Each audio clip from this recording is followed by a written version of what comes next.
Hey guys, and welcome back to another video. Before we're jumping into this video, I want to first start off with a huge thank you for 100,000 subscribers on this channel. I already know that this is already a couple of days ago. It happened already a couple of days ago, but we were always like getting a bit higher and lower again, so I just wanted to wait to actually pass this mark for sure. So thank you guys so much for all of the support. Yes, there's going to be a 100,000 subscriber special for sure. I will announce that really soon. But for today, I have a really nice video for you because today we want to talk about how you guys can actually join Tribe Gaming and what you guys have to do for that.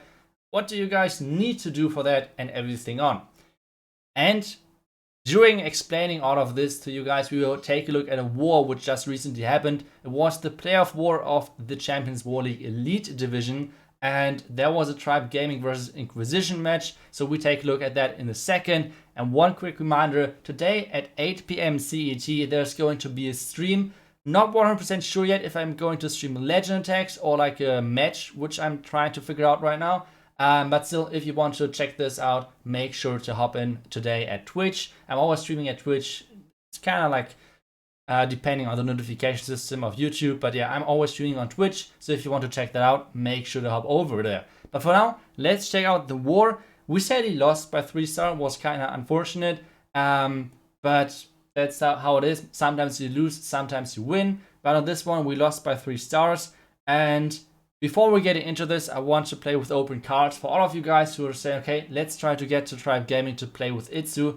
If that's the case, and if that's your motivation, then this is not the best thing you can do. Because scrolling through this, you can see, I went a little bit slower, but scrolling through this, you see I'm not on the roster.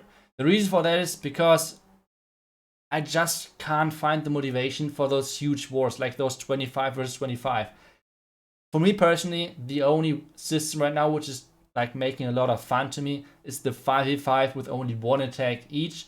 And those bigger wars with 2 attacks each, it's just, I don't like it anymore. I don't know why, but that's how it is. So if you guys are looking for it with playing with me, then this might not be the best option to go for.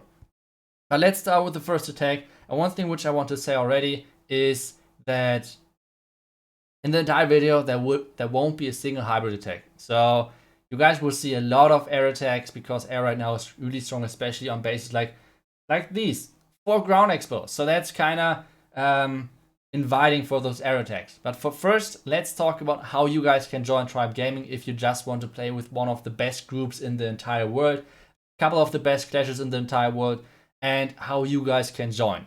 Just recently, one of the clans of WHF/Tribe Gaming turned into the only town of 13. Which means from now on, the only clans from Tribe Gaming and WHF family, all of them are now, or like most of them are now playing in the only town of 13 style, which means the WHF2 clan, the WHF clan, and the Tribe Gaming clan. All of them are now only town of 13. And at the same time, that's the ranking of the clan. So if you want to join the family, you need to work your way up through the clan system, like the clan family, which means you're starting off in WH2, going into WHF, and then finally you can achieve the Tribe Gaming, or like get into the Tribe Gaming clan and get promoted over there. And yeah, that's kind of how this works. But one more thing which I want to talk about is obviously what do you guys need to do to actually join one of the Tribe/WHF clans. So one of the things which you need to do is that you need to join the Discord server for the application, which I linked down below in the comments and in the description part of the video. And then you need to be town of 13, like I said, you need to be max, which means max offense. Walls can be non-max. I mean, you can see it right now. Walls are not that important anymore, I feel like. They're pretty nice, but nothing which you actually, like, which is really high on the priority list. But you need to be pretty much maxed because most of those wars, if not all of those wars, are with max accounts. So that's pretty important. And yeah, you should be over 18 or at least like have a pretty good, yeah, like mental age. Let's put it like this. Not too young. And the next thing, which should be kind of easy for you guys since you're watching my English videos, you should be able to speak English. That's really important because the clan is international, so you should be able to speak like English with everyone else. those are the main things you have to look out for. And well, if you want to play with a couple of the best clashes in the world, like I said, then you might want to give it a try or give it a shot. So those are the main information you need to join the clan. I hope I was able to explain everything to you guys. If you guys have any more questions to this, there's an easy way for you to do so.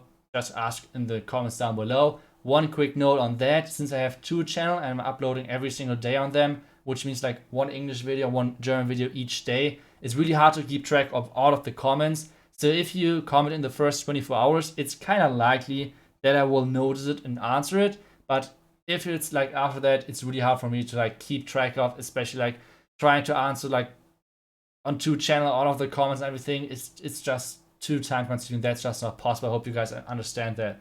But yeah, so let's get into the next attack.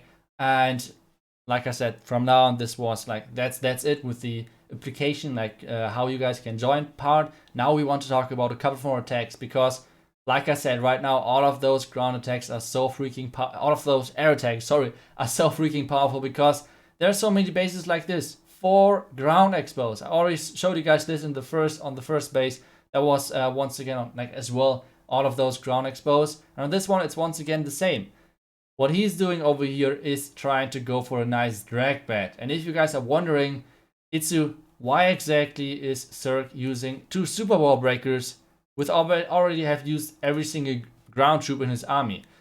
The reason behind that is because you want to save those super troops for the important competitions, which means, for example, qualifiers, because those cooldowns, you can't always have them.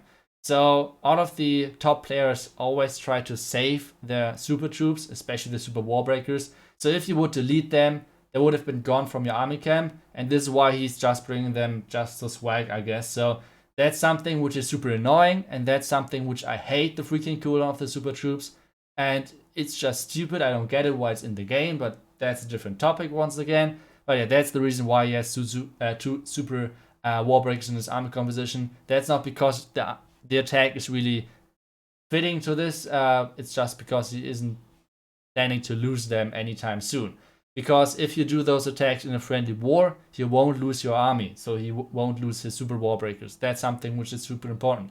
But now let's talk about, or I keep talking about the attack, because there's still a Tesla farm left at the top side. But there's still so many dragons alive. The minions are helping time-wise, which is nice. The warden is alive as well. The warden is dealing tons of damage. So if there's not a black mine for the warden, this is not looking too bad. Now he's trying to lure the ice golems over to the super wall breakers. But sadly, it's not really working. I think he should have deployed them more like over here. So the pathing of the super wall breakers would be longer, and the time for the ice golems to come over would have been longer as well. But in the end, I mean, you guys saw the result already. But in the end, even though this is going to be hella close, because you see those Tesla doing a really good job at dealing the damage to those dragons, and now the king is doing a really good job of tanking for those Tesla. So it's really close. But still, there are 3 dragons alive. There's the warden alive. So there's just way too much firepower, and those dragons are so freaking tanky. So this will be another triple for the Tribe Gaming crew. So let's take a look at the next attack. And I told you already, like kind of in my ranking, my strategy ranking video, I told you guys there's so many different possibilities with dragons. Lord Kirk on this attack, for example, is doing just a dragon attack, which means like no bats, no electron, not anything except the dragon push. So you have a lot of spells for this push. He has, for example, on this attack 4 freezes, 3 rages, and a heal spell. So way more spell power than you normally have. And which is like what he's doing next. So he's finally on the left side, and then starting at the 6 o'clock side with his king and supporting with his queen in a second. And you can see it has like a really nice pathing into the base, especially with the queen taking out this part. So there's a really nice pathing. If you guys might wondering, why exactly is he taking the risk of having the town hall that far back? Well, that's what the blimp is for. Like, the blimp will reach the town hall no matter what. And this is why, as a base builder, I freaking hate the blimp right now, because you can't miss out on the second start. Sometimes it feels like that, because the blimp will nearly always reach the town hall if you start the blimp during your attack. And even if there are black mines or tornado trap or whatsoever, you just use your warden ability, and the blimp is unkillable. So it's really frustrating. if you think like, yeah, this attack is looking really bad, and then the attackers just like say, ah, wait for that, I still got a blim. And yeah, that's sometimes a bit unfortunate. The clan castle though is still alive and still full of troops, so those troops still have to be dealt with, which isn't the nicest thing for him obviously to have. Another great freeze on the single inferno tower to keep those dragons and his heroes alive, because he still has his king and his queen alive, doing their best to like go through all of the back end defenses. And it's kind of popular, especially on the hybrid attack as well, which I told you guys I think a couple of days ago on the legend attacks. It's getting kind of popular that you kind of ignore the clan cast. He did the same on this one, and his queen's still alive, uses her ability, and this is going to be a nice triple for Lord Kirk. So nicely done over there. And this was the last attack for this video, for the air attacks, which I want to show you guys. Like I said, if you guys are thinking about joining the Tribe Gaming / WHF family, think about it. Like I said, the application Discord server link is going to be down there in the description of this video or in the comments. And well, I wish you guys all the best of luck if you want to apply. And otherwise, I hope you guys keep clashing. I hope you guys, we will see it. I will see you guys in the next one, in the next video. Until then, see you guys tomorrow, and bye bye.